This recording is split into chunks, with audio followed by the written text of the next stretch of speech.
a rich man's world. I have turned the soul of this beautiful land, but that beauty, a rich man's world. I have turned the soul of this.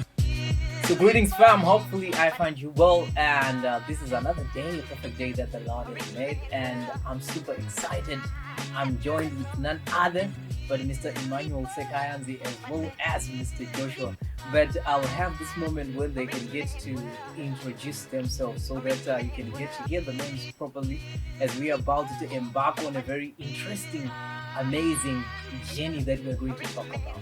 Please, Mr. Emmanuel, we can go first. Have the honor. Okay, thank you, Ryan, for having me once again. I think I've already introduced myself on the show, but my name is Emmanuel Sechanzi from Uganda.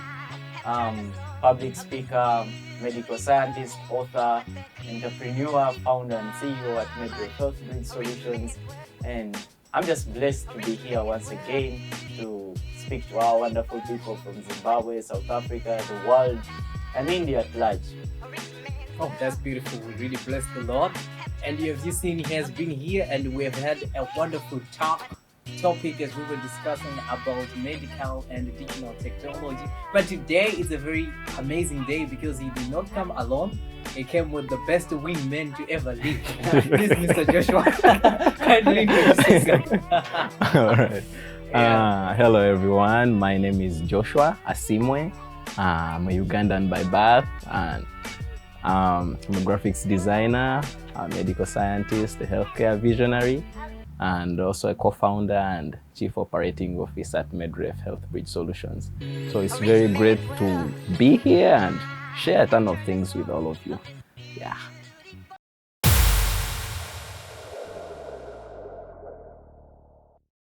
Thank you. So guys, it's a beautiful day indeed. So today there's something that brought us on the table. It's not much of a round table, but let's just say a flat table. So we have something exciting, and I think a few of people and a number of people all around the world, you might have heard about it. And we've decided for us to come through and have a perfect talk so that you can get to understand what's happening.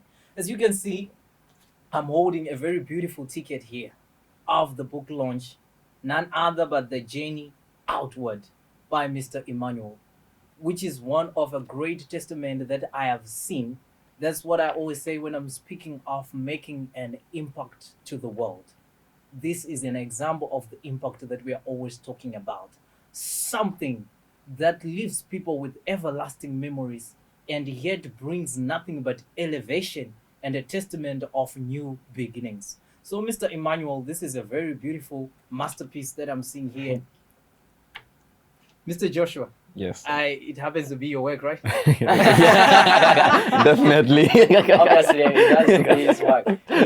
He has already scared me when he said he's a Ugandan by birth. I was like, is he trying to mean I'm a Ugandan by passport or something? I was a Ugandan by birth. you know, honestly speaking, when I saw the ticket of the first time, as you know, like as someone who's in the film industry, you know, it just gave me an insight and you know, an insight that okay, I think this thing might deserve a movie because the cover it's on, it's very unique. Because looking at this picture, you know, like it's like I'm seeing something that is meaningful to African people. They're only people who can relate to this. I don't know what was the inspiration behind the artwork. You can let us know. It was the journey outward. So the inspiration came from the content of the book. Because we wanted the cover to resonate with the book. So it just like the title is The Journey Outward. So someone is moving from within to outside. Exactly. So that is what the entire cover is depicting. Just like the Charles Darwin evolving. I think we have a great inspiration with our cover. So basically, to give it a greater picture from the designer, you know, these designers, they're not at times storytellers, but what I can say is if you look at it, we have a baby crawling, and then until we go to the public speak. Now that depicts my childhood from a premature birth to now where we are, and then we have a strong boab tree, and that we know in Africa that tree represents resilience and strength, Okay. and then that person who stands out.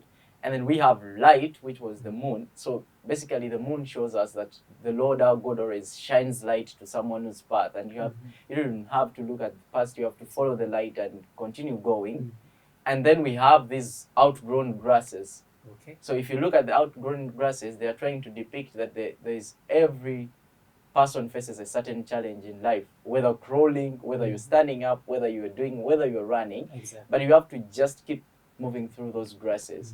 And then the dark side, obviously, not being racist, it's just representing our continent. Exactly. We love I love it.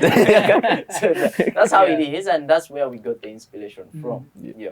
That's beautiful. So, like today, it's very important to the world, not only me, but to understand that you have given us a short description about your perspective on the cover. I'm sure it also resonates with the motive behind you producing a book, because we know you as a CEO as well of the medical and digital field. So we would want to know what was the motive, what really drove you to say, like, I think I should give something that is written to people so that they can get to understand, and how it can also help them to shape their lives and for them to keep on holding on in life. What is the motive? Thank you. I think this is a great question that comes at the right time. First of all, we want to make it clear, we were not writing a book to become the best-selling author, Okay. but we wanted to put out a story. Now, if you look at the world today, young women and men, when we face a certain challenge in life, the first thought that comes in our mind is either we go for suicide or we want to give up. And I was questioning in my mind that, are we truly going to be the men and women of character of our forefathers who fought to liberate Africa, or our fathers who have been toiling up and down to get school fees, if we only get one problem and then we go suicidal? And my life, I thought my life story could be an inspiration to a kid out there who thinks that things are hard. Because from a premature baby, I was in ICU. No, not ICU, because by that time in Bende village, there was no ICU. Even up to now, we don't have an ICU. Those are just sound like a luxury. For 42 days, I was in cotton in incubator, never died for 42 days.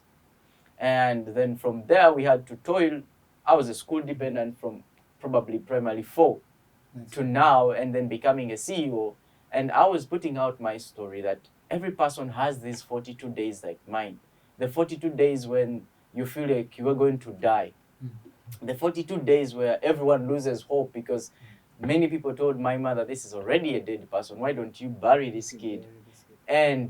But then she came on to make a choice. So now life is moving with choices, because the reason why we are sitting here and you're listening to my voice is there is that 19-year-old who made a choice to keep a baby of 7 months for 42 days from 25th of December, why people call me Emmanuel because I'm born on Christmas, to February 6th, and hoping every day that things will change and maybe this baby will cry.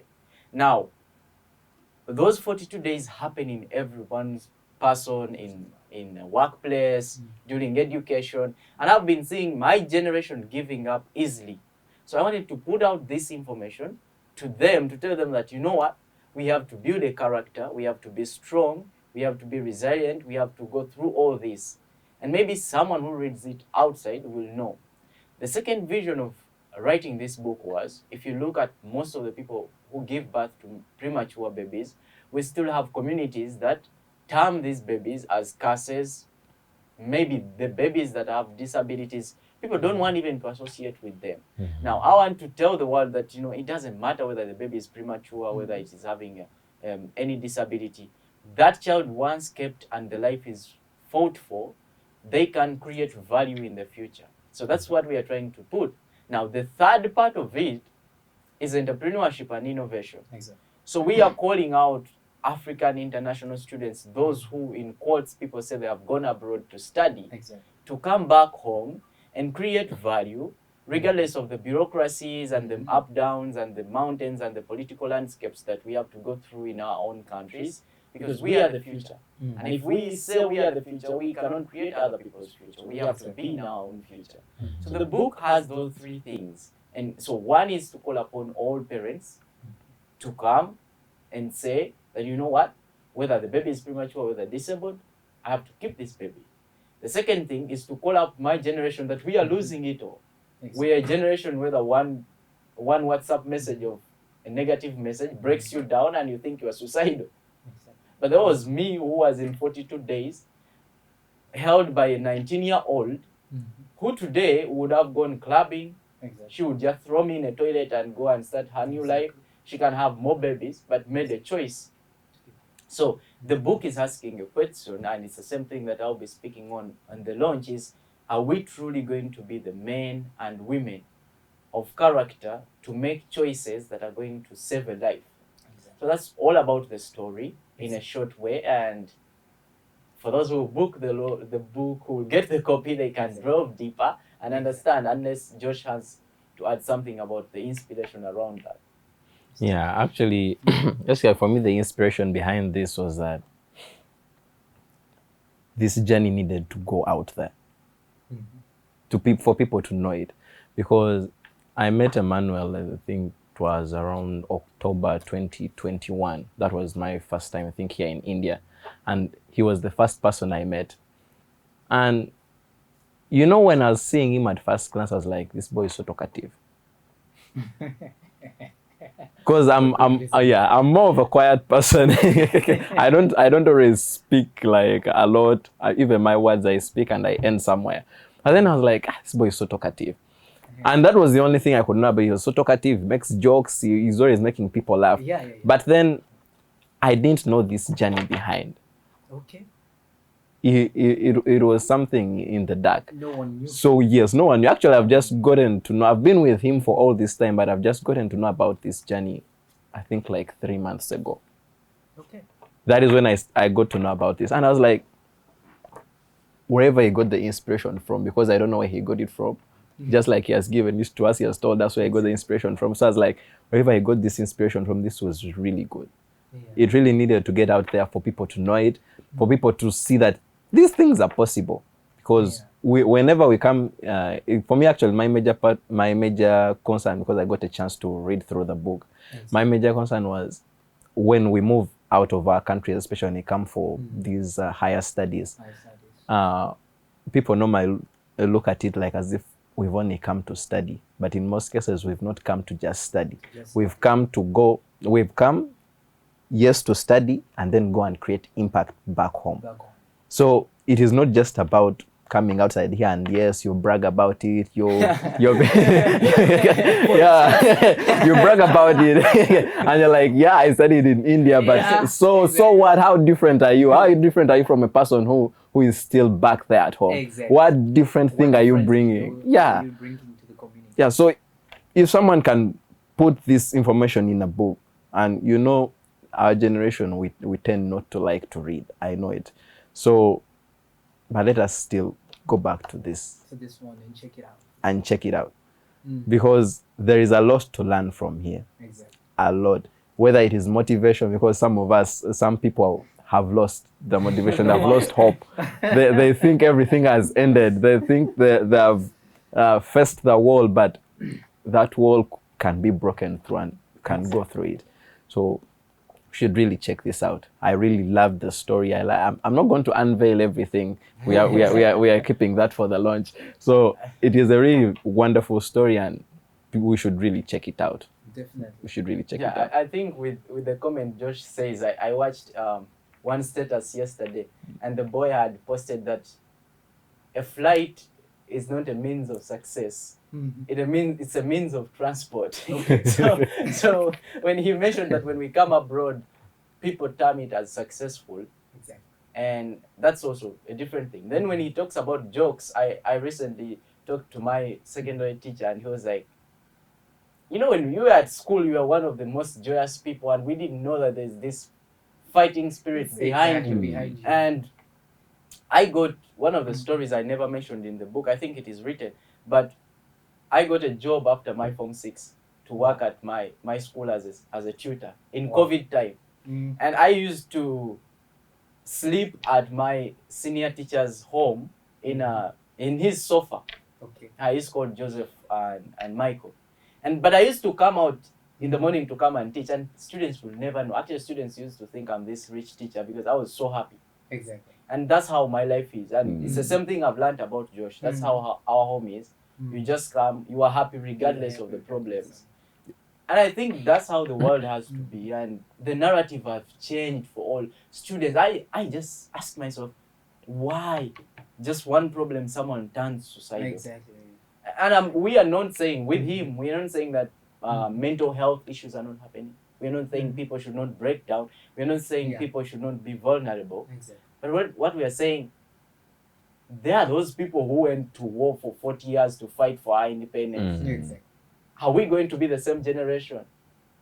Because for us, one tweet, someone says you are black and then you are crying. I don't understand that. I know there's a way we are now taking it as a joke these days. You know, I can find him and I tell him, bro, you are black. If you tell me I'm black, I'm black. If I tell you are brown, you are brown. If you are white, you are white. And you know, when you tell a white person you are white, it doesn't pain them because you have been to South Africa, you have been to Zimbabwe. You see, Africans, we have brought the naming of Europeans. If it's not Muzungu, it's a white person. Or that's how we name it. Yeah, exactly. And for them, it doesn't pain them. It doesn't pain them. I mean, because we have failed to create value in Africa, and we feel that we are of this level. Yeah, exactly. So if they call us black, we feel offended because obviously we don't have the value. We say we don't care about color. We are the leading continent when it comes to oil. Who cares about that? So the Chinese, when you abuse them, they don't care, because if tomorrow they say in Uganda we're not bringing products again, we shall say we are sorry. Okay, you are not brown. So I think when Josh talks about that, it's a major point. When we come here, do the bachelors, then what? Then what? Now the most scary question is, you are coming back home and then people say, he went abroad, but Nothing. those who stayed are better. So I think that's what we are trying to push in the book, and we are excited to have you, Martin. If you don't come, we are giving you this ticket. It's yours. You should be joining. What's the proper language to say thank you in Uganda? Webalenyo. Webalenyo. You should be saying basebo. Basebo. Basebo. So guys, as you can see, Ryan Martin is already there. This is a very interesting story. You know, Emmanuel, if we had known it some time ago, I think we were going to make a move about it. But we can still do it because, you know, the story is on. It's, you know, as you were speaking, I started to, you know, to picture the whole situation. And, you know, like, one thing I would say, trust me, I'm going to visit his mom. You definitely have to. For sure. Because, have to. you know, like, the situation that, you know, like, people, the community is saying some other things, and you keep the hope on to keep a baby in a situation and conditions that there are no incubators and all those things, and you're talking about cotton. Yeah. You know, that is one of the scientific invention that I just had. Yeah. I think that is what we call the power of a mother. Because I don't know. With all the science I have studied right now, I couldn't think of such a thing.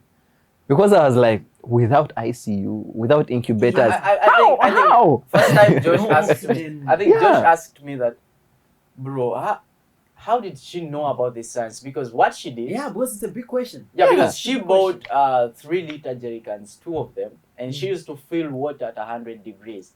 And now she used to wrap me in cotton, and then she puts 1 jerry can here and 1 jerry can here. And now between the jerry can and me, she puts a towel, and then again a towel. Now why she did that is to make sure that when maybe she falls asleep, the jerry can doesn't roll and burn me. Okay. So the heat used to radiate towards me.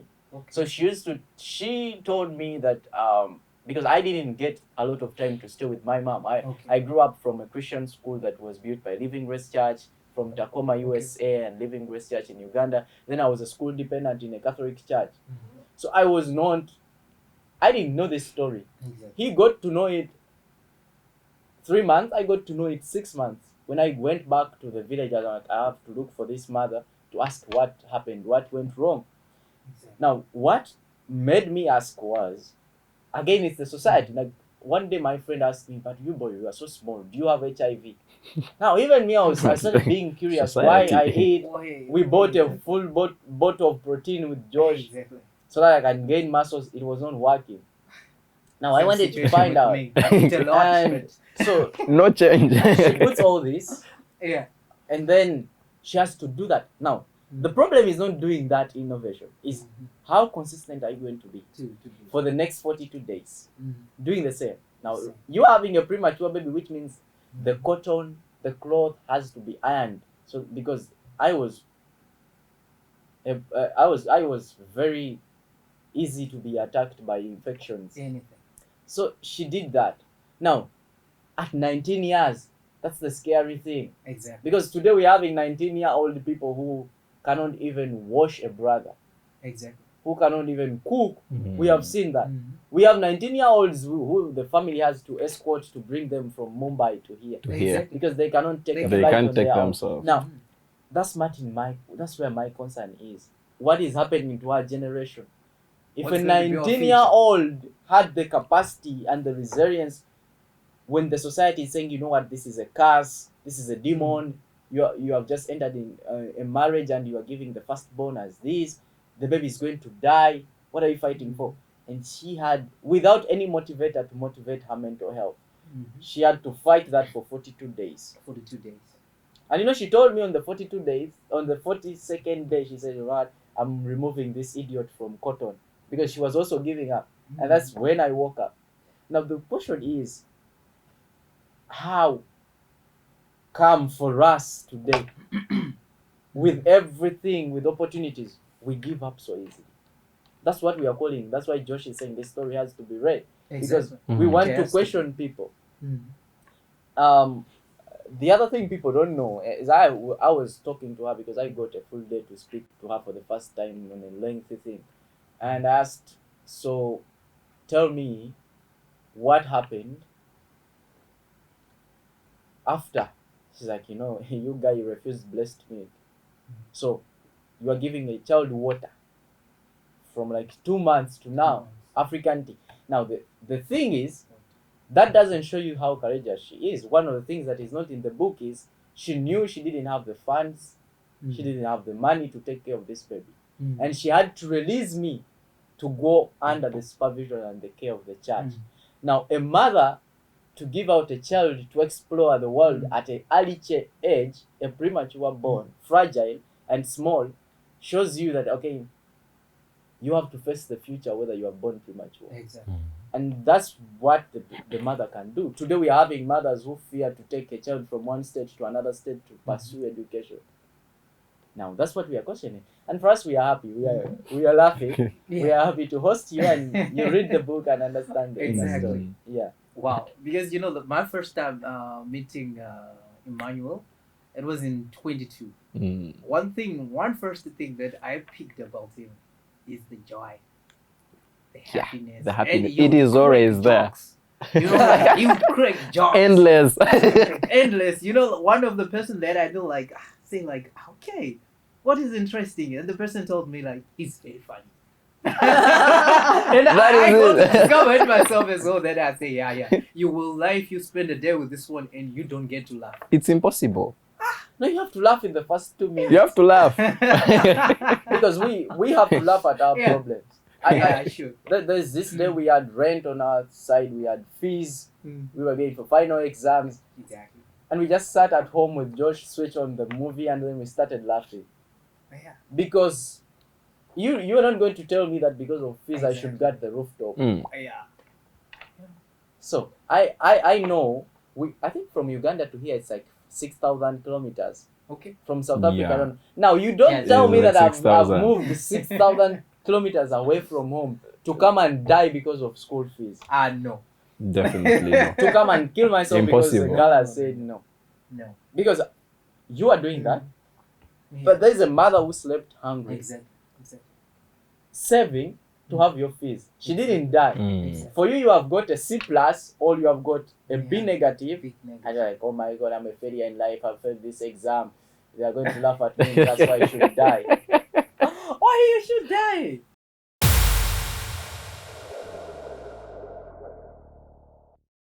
Okay. So this is very interesting.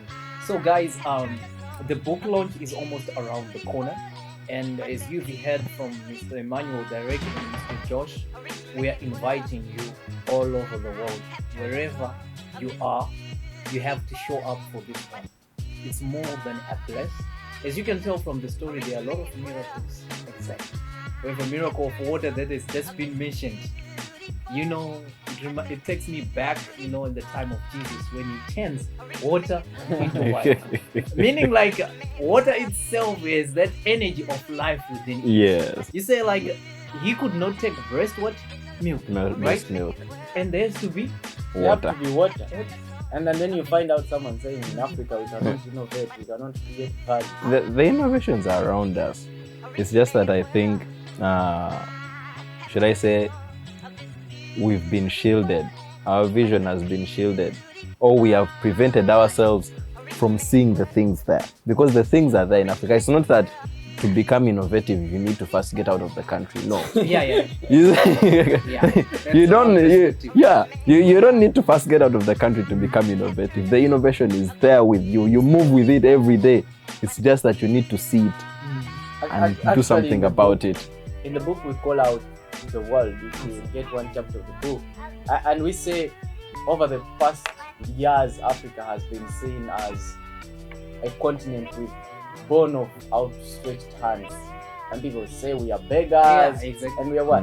And then I make this clear. Let me even look in the camera, because people when I speak this they think I'm arrogant. We don't want anyone to fund us because they feel sorry or they feel touched that these black people they need it. We want them to fund us because we can create value. That's all. Yeah. That's why you see someone who comes to fund an African startup and they want to take 60% equity, because they come to fund because they know no one is available to fund. So if they're not funding the value we are creating, we don't want the funding. Yeah. We don't want the aid. So second thing, we know that startups in Africa, again I said it on the show, Yeah, exactly. they are mainly going to be moved by the political will in Africa and Exactly. the effective resource allocation in Africa. So we call upon the governments in this Exactly. book, the visionaries, Exactly. the policy makers, that please make the policies available that are going to support this startup growth. It's very important. Because the questions Very. we're asking in the book, why should the startup of one day pay the same tax and VAT like a 100 beer company? Then why is the startup being charged the same registration fees like a company a that started company. 20 years? Those are questions we are asking. And we are, if someone innovated an incubator, which I don't think she even knew that is called an incubator by that time. Yeah. So how, like Josh said, she was moving with other innovation. If it was today, she would start making a prototype, tomorrow MVP, and then she's making the first She's woman making the made first incubator. incubator. Because the science, it's only if we can take it into pen and paper. And create something We can create something. that, like something that can be sold in the market, and a lot of people can benefit from that. Definitely. No, the question is, maybe we don't have phones, but we would ask ourselves a question that how many children are dying in the sub-Saharan Africa every day because they lack the incubator. A lot. A lot of A them. lot, because I think we have the highest A lot of neonatal mortality rate. Yes. We have the highest mortality, the under 5 mortality rate. We have the highest in sub-Saharan Africa. In 2021, we lost 5 million children under 5, 85% in sub-Saharan region. And I think It's carrying the biggest we percentage have in the the biggest entire world. percentage. And we are just only 600 million people, probably, if they count well, because in Africa, censuses also are having other objectives rather than the number. So I think, like Josh has said, we are moving with our innovations. Exactly. The next thing he said is about motivation. Now, people, I think they just need someone to say, you know what? You got this. Switch on. Go. Forward. And we shall go. And we shall survive. But this thing I'm again questioning it in the camera. Are we really the men and women of character? Exactly. Are we?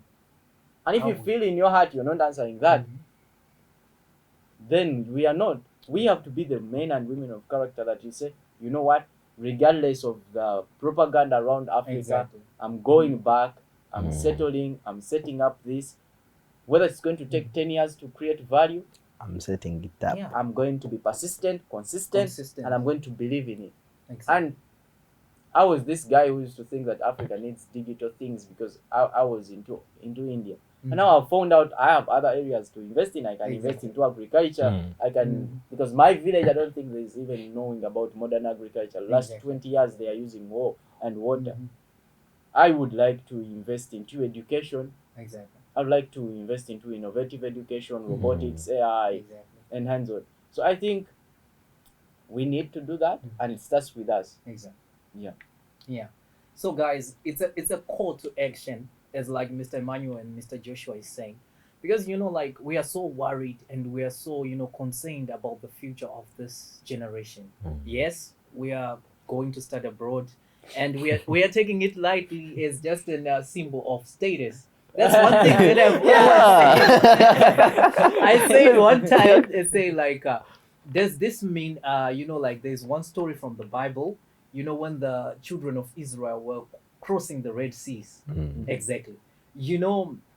They had so much different perspectives and opinion during that time. Because some of them, they were doubting, some of them, they were believing if the real thing was even happening. So I was now imagining if it was a time of technology, was Moses going to go live on we are now parting the seas. I don't think you. The Egyptian army is coming. And look at them. I think that would have happened in this TikTok era. Because he would just even tell us as he's raising the load to beat the waters, the camera will be going. Or he would forget while he's making his TikTok live, and then the water, they will be taken by the army. And then we would think it is VFX. For sure. Who wouldn't believe it? Like, this is done by Sora. ChatGPT scripted it. So it doesn't matter that whether there is nothing at all or something like that. Technology should not stop us from being innovative at the same time. Yeah.